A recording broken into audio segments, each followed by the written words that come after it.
The water is cold. 45 feet beneath the surface of Cape Cod Bay, Michael Packard is at work, 7:30 a.m. on a Tuesday. A seasoned commercial lobster diver. He's done this thousands of times, slipping into the murky depths, hunting for lobsters that will soon end up on someone's dinner plate. The rhythm of his work is as familiar as breathing. It's a solitary job, but a good one. His air tank hisses steadily as he glides through the current, unaware that everything is about to change in a way he could never imagine. He feels it before he sees it. Sudden, terrifying jolt. The water shifts around him violently, as though something huge and powerful has collided with him. He's thrown off balance. His body is yanked upward, like a rag doll tossed by an invisible hand. His brain races, struggling to process the incomprehensible sensation of being yanked into something vast and all-consuming. For a moment, everything is a blur of chaos. His body is being dragged. He tries to fight it, but it's no use. The pressure, the weight, the darkness.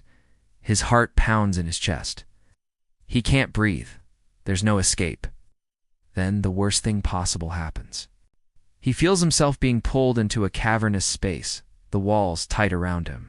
He has no idea what's happening, only that he's swallowed whole. He's trapped. In an instant, his entire world shrinks to the size of a prison. The air is thick, heavy with the smell of salt water, and he can't see a thing. The only sound is the frantic beating of his heart in his ears, a deafening drum of panic. He's inside something, a stomach. No, his mind races as he pushes against the walls, his hands slick with the oil of desperation. The pressure is unbearable. The crushing weight of whatever beast has him is suffocating. A surge of nausea twists in his gut as he tries to comprehend the impossible. He's inside the mouth of a whale. No, no, no. It doesn't make sense.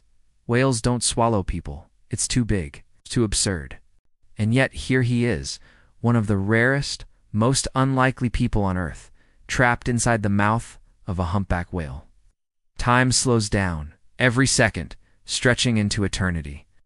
The smell of seawater is overwhelming, the taste of salt in his mouth as he gasps for air. His mind is swimming in panic and disbelief. The only thing he can focus on is the overwhelming pressure, the sense of claustrophobia as the whale's enormous tongue shifts around him, like a wet blanket smothering him in darkness. His body moves with instinct now, a primal fight for survival. He presses his hands against the walls of the whale's mouth, trying to push himself out, but the muscles are slick and unyielding. His feet kick out, but they meet nothing but more slippery flesh. The seconds tick by in agonizing silence. Every breath is harder than the last. He's suffocating in the belly of the beast. His chest tightens. The air is running out. What happens next is almost too surreal to comprehend. A strange, sudden shift. The pressure loosens. The walls of the whale's mouth begin to open, as though the creature itself is confused by what it's done.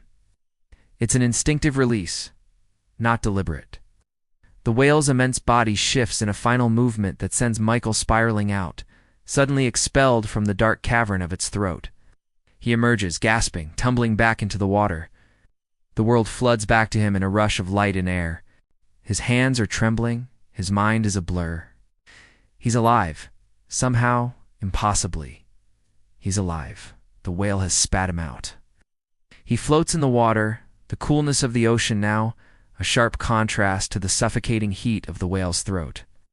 Michael's brain takes a moment to catch up with reality. He's alive. His body aches, his heart still thundering in his chest, but he's here. He's free. He doesn't understand what just happened, how he could be been swallowed by a creature so much larger than him and survived it.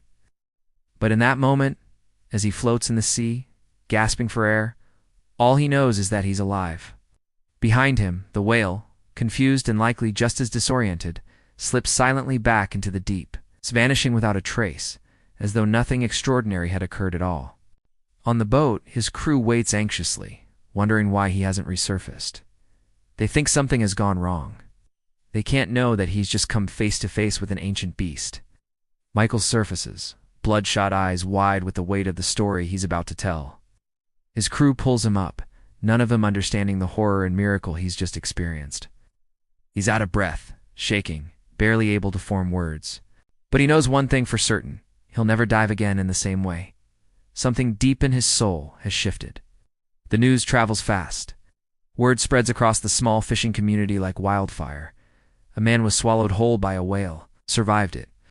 The incredible story of Michael Packard captures the imagination of the world.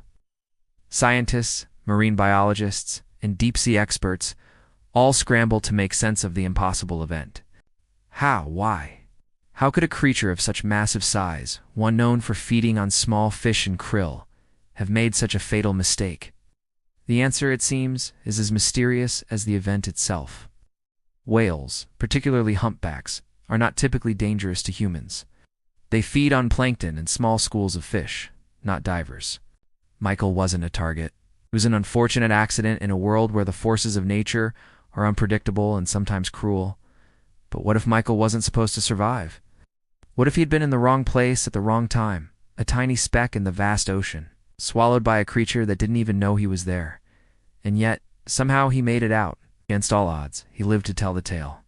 There are no explanations, no neat answers. Just a man, a whale, and a wild twist of fate.